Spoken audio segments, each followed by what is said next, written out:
Alam niyo po ba na ang damit po ninyo na luma, yung mga tubal-tubal na, baka akala po ninyo mga bossing ko ay walang mga benepisyo na maidudulot po ito.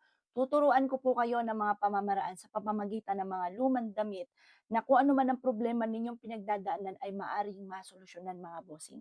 Unang-una mga bossing, kung ikaw po ay may problema sa inyong kalusugan, malubhang karamdaman, kahit ba meron kang kakilala, ganon mga boss, subukan niyo po ito. Or kaya kayo mismo, na gusto niyong gumaling, magkaroon ka ng mahabang buhay, ang gawin po ninyo mga bossing ko, kunin niyo po yung tubal na damit, yung mga butas-butas, yung tipong pantapo na yung bang tipo na kapag po pinamigay niyo pa, eh, baka mapulaan ka pa kasi pinamimigay mo pa, eh, luman-luma na, hindi na mapapakinabangan. Ang gawin po ninyo kapag ika'y may karamdaman or isa sa miyembro ng pamilya or meron kang kakilala na may malubhang karamdaman, yung humingi ka sa kanya ng lumang damit at ito po ay gunting-guntingin po ninyo at ito po kahit konti lang, kahit hindi yung lahat ng damit mga halimbawa isang buong pantalon, hindi gano'n. Kahit maliit lang, gumupit ka lang do'n ng tela.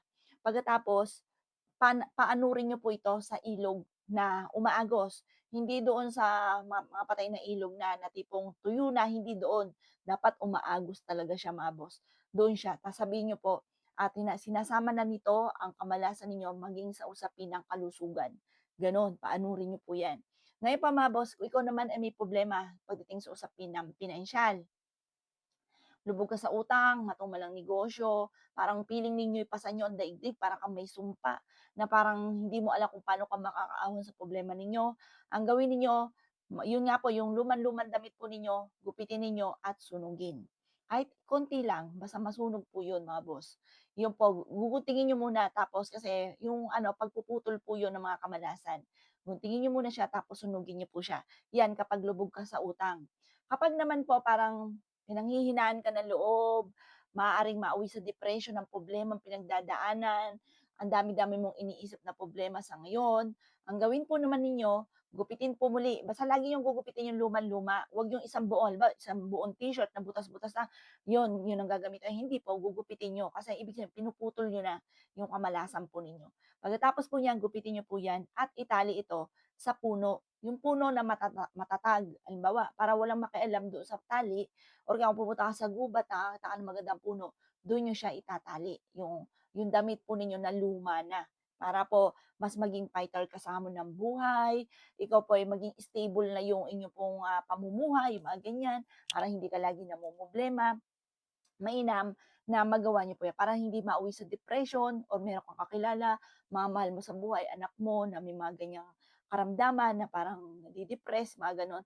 Gawin niyo po 'yan, maghanap ka ng puno na matatag, do'n niyo itatali yung lumang damit na ginupit.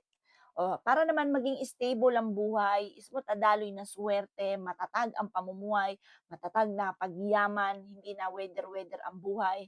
Ang gawin po ninyo sa luma ninyong damit, maghahanap ka lamang po ng malaking bato. Yan. Eto nga lang, kung gusto niyo bumili kayo sa mga 'di ba merong sa mga garden, gano'n? Kailangan sa bato, malaking bato. Dapat ipatong niyo yung lumang damit niyo doon, doon sa ibabaw ng malaking bato.